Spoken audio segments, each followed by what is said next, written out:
dia para você que está ligado aqui na programação da TV Arapuã, no programa Saúde, você que já está no ar com muita informação. Olha só, no programa de hoje vamos falar sobre acidente vascular cerebral, o AVC. Você sabe como identificar os sinais e como prestar socorro? A resposta daqui a pouco. E mais, a importância de manter o corpo hidratado para ter uma boa qualidade de vida. Tudo isso e muito mais no Saúde Você, que já está no ar.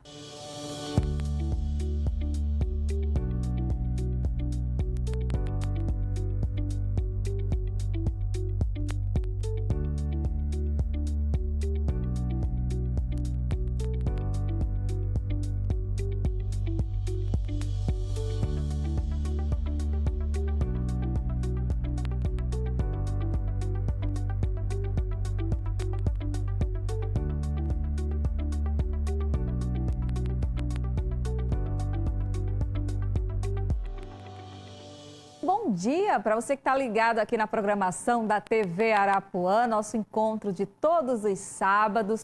Programa Saúde, você no ar com muita informação, informação de qualidade, com o objetivo, claro, de te beneficiar, de levar essa informação que pode aí impactar a tua qualidade de vida, o teu bem-estar, tá certo? Por isso te faço esse convite. Fica conosco até o final, porque tem muita informação importante por aqui. Bora começar? Olha só, pessoas com perda auditiva têm um risco de 37% maior de desenvolver demência. O estudo foi publicado na revista científica The Lancet e o uso de aparelhos, apesar da fila disponíveis no SUS, é fundamental nos casos mais graves. Confira. Falar ao telefone, assistir TV, conversar. Para a Irene hoje, tudo isso só é possível graças ao aparelho auditivo. Falando assim baixinho, a senhora consegue me ouvir? Consigo. Agora tira o aparelho. E se eu falar de novo agora baixinho, a senhora consegue me ouvir? Não consigo ouvir. Ela perdeu parte da audição depois de enfrentar 3 tumores na cabeça. Eu me senti assim muito, digamos assim, inferior, né? Assim, de não poder conversar, dialogar com as pessoas, entendeu? A perda auditiva, comum com o envelhecimento, gera impactos sobre a saúde mental. Nos ouvidos, o som é convertido em estímulo elétrico, que passa pelas vias neurais até chegar à região do cérebro, onde ele é traduzido em informação. É assim que a gente ouve.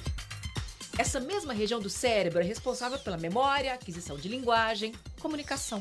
Então nós temos toda uma parte neural que precisa ser estimulada, precisa ser informada para ela ter ânimo. Se você apagar isso aqui atrofia. A ciência tem mostrado que esse é um dos mecanismos que associam a perda auditiva ao desenvolvimento de demências. Outros vêm do próprio meio. Episódios como isolamento e depressão se tornam mais frequentes. Estima-se que a perda auditiva seja responsável por cerca de 10% dos diagnósticos de demências, como Alzheimer. Essa é uma relação que sinaliza um problema de saúde pública. Com o envelhecimento da população, também se tornarão mais frequentes os casos de perda auditiva. Por isso, identificá-los e tratá-los logo no começo são consideradas ações fundamentais para prevenir e até adiar o surgimento de demências. O tratamento inclui o uso de aparelhos auditivos cada vez mais eficientes. Nos casos mais severos, há a possibilidade de um implante auditivo. Prevenir, fazer um diagnóstico precoce e orientar esse paciente. Senão pode ser tarde. Vencer a resistência em buscar ajuda e até o preconceito em usar o aparelho auditivo? A Irene garante, tudo isso fica pequeno, perto da alegria de ter saúde e qualidade de vida. O aparelho mudou muito. Mudou sua vida. Para melhor. Pois é, viu? Cada vez mais pessoas estão sendo diagnosticadas, com demência. E ainda falando sobre doenças que atingem a memória, a gente vai saber agora como mantê-la, saudável e ativa. As dicas no quadro Saúde em Dia.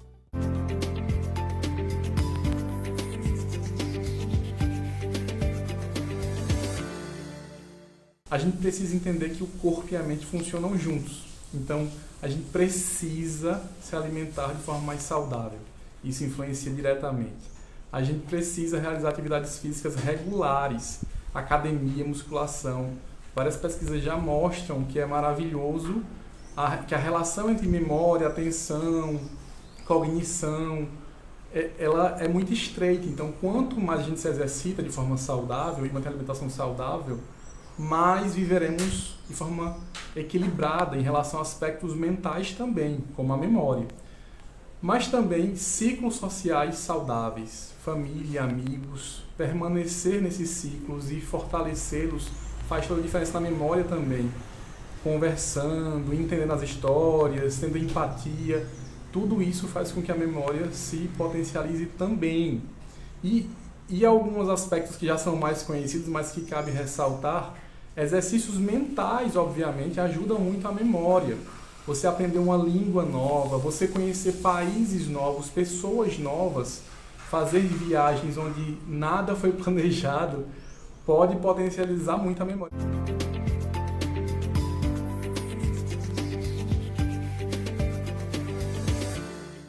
É isso aí, viu? A memória é a nossa caixinha de lembranças, né? Temos que cuidar bem dela, também faz parte do corpo, faz parte do processo, faz parte da vida. Então, cuide da sua memória, tá certo? Agora, vamos mudar de assunto, vamos falar sobre acidente vascular cerebral, o AVC. Mas você sabe como identificar os sintomas e as formas de tratamento? Acompanhe na reportagem. E a conversa de hoje com especialistas sobre AVC. E a gente veio conversar com Rafael Gonçalves, que é neurologista, para falar desse assunto que é tão comum aqui no nosso país, né? Infelizmente, muitas pessoas são acometidas de AVC. E aí eu queria começar perguntando o que é o AVC e se tem tipos dele, porque às vezes a gente se preocupa tanto com as sequelas que não entende, né, o problema de saúde em si. Então explica pra gente. Então, existem dois tipos de AVC. O AVC isquêmico, que seria a obstrução de uma artéria cerebral, e quando obstrui essa artéria cerebral, uma parte do cérebro fica sem circulação, e isso pode produzir sequelas graves. E o AVC hemorrágico, por outro lado, é quando acontece o rompimento de uma artéria cerebral por algum motivo, um pico de pressão ou um aneurisma cerebral, e por algum motivo essa artéria cerebral se rompe e acontece uma hemorragia dentro do cérebro, que é uma situação também grave.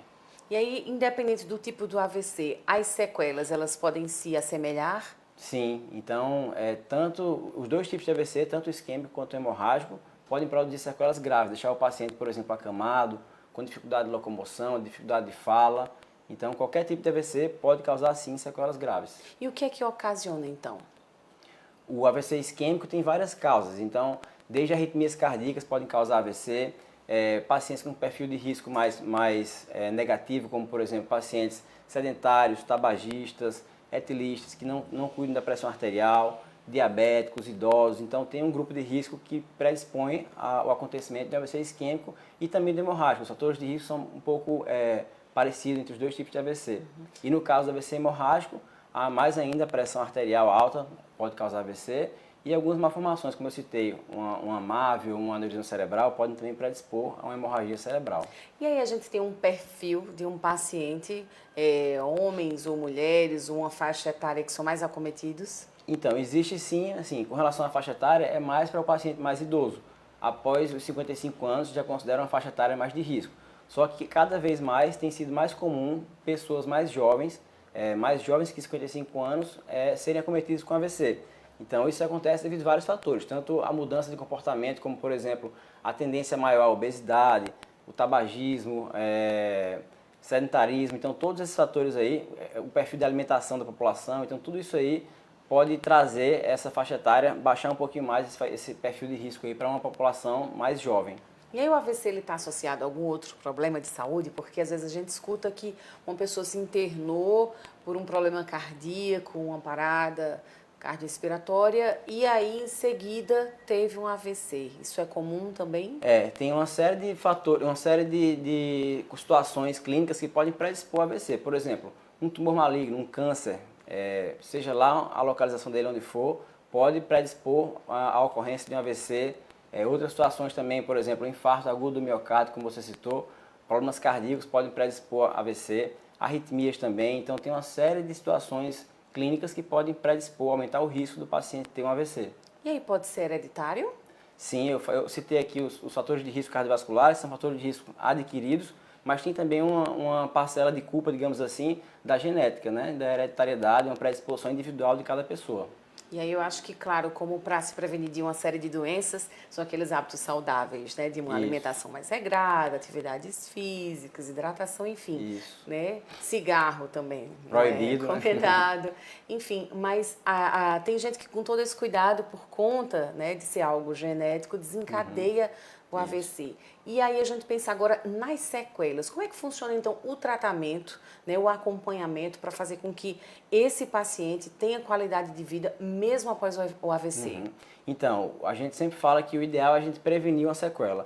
E como é que a gente previne uma sequela? Então, a gente tem que oferecer ao paciente um tratamento na fase aguda o mais rápido possível. Quanto mais rápido for instituído o tratamento, maior a chance que o paciente tem de sair sem sequelas. Então, a gente sabe que o tratamento do AVC tem uma janela de tempo um pouco estreita. Então, se for feito o tratamento nas primeiras horas, o benefício é muito maior do que se houver um tratamento em atraso. Então, a gente sempre orienta, qualquer menor suspeita de AVC tem que imediatamente ligar para o SAMU, que é o órgão que vai direcionar para onde vai ser levado o paciente. Onde houver um serviço que tem atendimento para o AVC, o SAMU vai levar esse paciente para que ele receba rapidamente o tratamento do AVC agudo. E aí falou uma coisa importante, né? O tempo, a janela, né, para atender um paciente com AVC ela é muito curta, muito pequena. Só que tem pacientes que sentem uma dorzinha ou um mal-estar e acha que não é nada e que isso pode passar e passa 1, 2, 3 dias. É bem atípico, né? Cada tipo de AVC em cada paciente, ele vai se comportar de uma forma diferente. Mas quais os sintomas que a gente tem que levantar então um alerta? Isso é muito importante que a população saiba reconhecer um paciente com suspeita de AVC. Então, quais são os sintomas? Tem uma regrinha, um mnemônico que a gente chama SAMU, S-A-M-U. Então, S de sorria, pede para o indivíduo que tiver com sintomas dar um sorriso e a gente verifica a simetria do sorriso. Se tiver um desvio da boca para um lado ou para o outro, é um sinal de AVC. Então, o A de SAMU, abrace, pede para o paciente erguer os braços. Se houver também uma diferença de força de um braço para o outro, é também um sinal de AVC. O M de SAMU seria música, pedir para o paciente cantar uma música, fazer com que ele cante, fazer ele falar, então isso vai avaliar a linguagem, a fala, e também a alteração de fala ou linguagem é também sinal de AVC. E o U é para lembrar que tem que fazer tudo de forma muito rápida, urgente. Então, SAMU, se houver qualquer suspeita de AVC, ligar para o SAMU muito rápido. E é com essa dica importantíssima que a gente faz um rápido intervalo comercial, mas é bem rapidinho, viu? Não sai daí porque ainda tem muito mais por aqui. Espero você.